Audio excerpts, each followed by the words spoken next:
Hello दोस्तों, कैसे आप सब। उम्मीद करता हूँ आप बहुत ही अच्छे होंगे।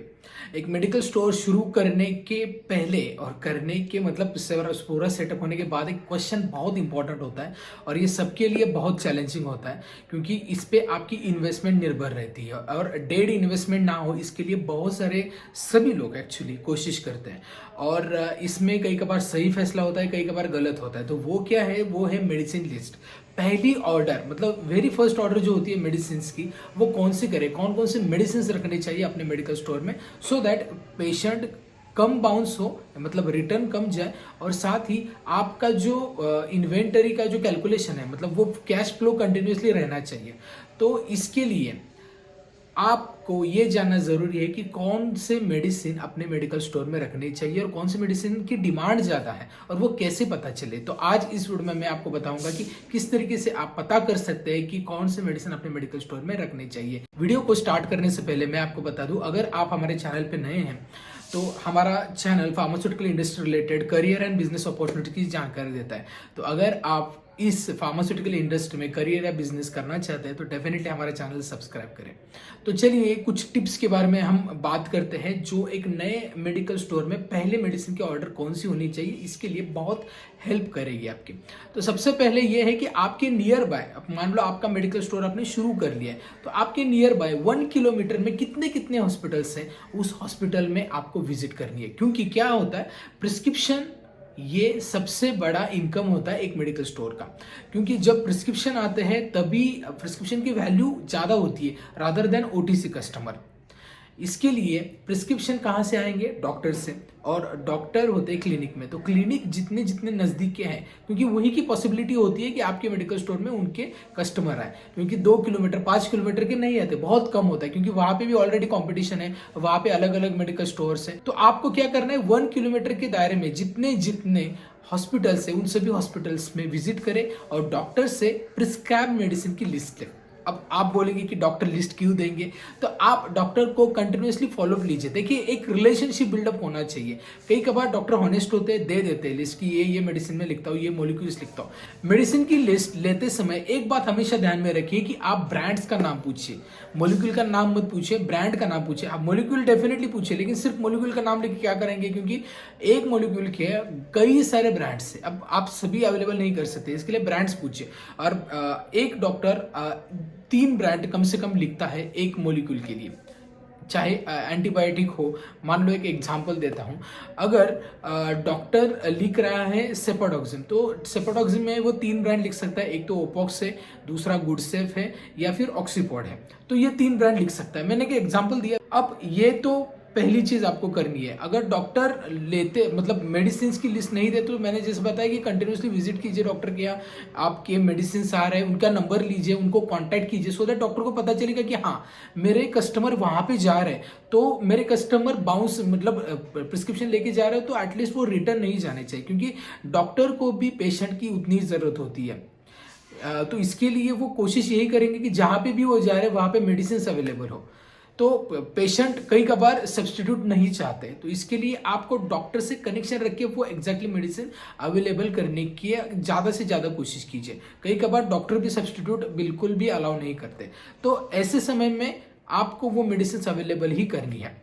अब एक बार आपने अवेलेबल करने के लिए पहले आपको डिस्ट्रीब्यूटर को कनेक्ट करना होगा, और उससे जितनी क्वांटिटी है, अब कितनी क्वांटिटी है ये तो मैं एग्जैक्टली नहीं बता सकता, क्योंकि डिमांड पे ही रहेगा कितना, मतलब प्रिस्क्रिप्शन पर डे कितना आता है, वीकली कितना आता है, मंथली कितना आता है। नेक्स्ट चीज़ है, आपके नियर बाय एरिया में, अब एक एरिया जहाँ पे आप मेडिकल स्टोर शुरू करें वहाँ के लोगों की परचेस कैपेसिटी कैसी है, वो थोड़ा आपको मॉनिटर करना है। एक सिंपल तरीका इसके लिए मैं ये बता रहा हूँ कि नज़दीकी कोई भी मेडिकल स्टोर में आप ज्वाइन हो सकते हैं। 1 महीना, 2 महीने, 6 महीने, 1 साल, जितना भी आप प्रैक्टिस करना चाहिए वो कर सकते हैं, सो दैट आपको मेडिसिन की जानकारी हो जाएगी। हाँ, इस एरिया में ये मेडिसिन चलते हैं। क्योंकि आप कोई मेडिकल स्टोर में जाओगे तो वहाँ से लिस्ट तो मिलना ऑलमोस्ट इम्पॉसिबल है, कोई नहीं देगा, लेकिन आपको सर्वे करना है।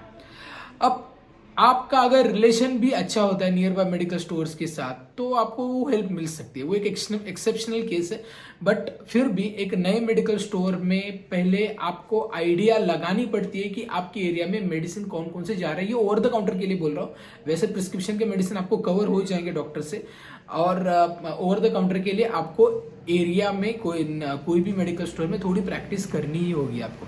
इसके बाद कोई सॉफ्टवेयर कंपनीज भी आपकी हेल्प करती है जिनके पास इनबिल्ट मेडिसिन की लिस्ट होती है, तो वो भी आपको मदद करेगी, क्योंकि इनबिल्ट मेडिसिन जो होते हैं ऑल ओवर इंडिया चलने वाले सर्वे निकाल के उन्होंने दिए हुए होते हैं।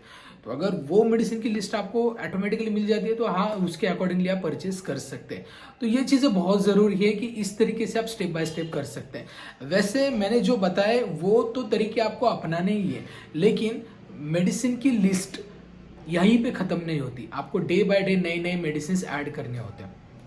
इसके लिए पहले ही मंथ में आप सभी डिस्ट्रीब्यूटर का नंबर लीजिए, दूसरा आपको सभी एमआर के नंबर लेने चाहिए, जितने जितने विजिट करते हैं सबके, साथ ही सबसे इंपॉर्टेंट एफएमसीजी के जो डिस्ट्रीब्यूटर होते हैं ना, उनके पास क्या होते हैं, जो ट्रेड कटिंग वाले होते हैं उनके पास फोल्डर्स होते हैं कि मेडिसिन तो नहीं होते, कॉस्मेटिक प्रोडक्ट होते हैं, तो कॉस्मेटिक प्रोडक्ट के वो फोटोज होते हैं, तो वो पूरा निकाल के आपके खुद के पास रखिए, सो दैट वो क्या होगा ना, जब भी वो पर्टिकुलर कोई कॉस्मेटिक आप पूछेगा कोई कस्टमर, तो आप कह सकते हैं कि ये है क्या वो है क्या, क्योंकि क्या होता है ना, शुरुआत में आपको पता नहीं चलता, वेरिएंट इतने सारे वेरिएंट है कॉस्मेटिक्स में और कंपनीज इतनी सारी है, तो पता नहीं चलता कि वो कौन सा पैकिंग कैसा है क्या है।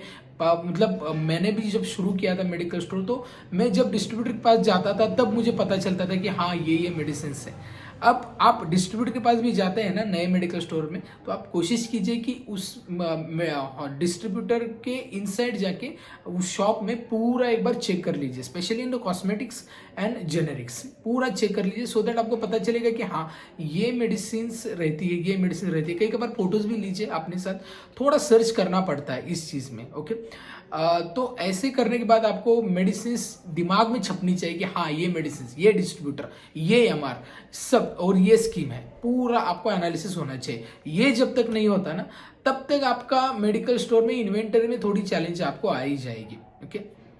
तो मैंने जैसे शुरुआत में बताया, इस प्रकार आप अपने मेडिकल स्टोर के लिए फर्स्ट ऑर्डर मेडिसिन लिस्ट देख सकते हैं।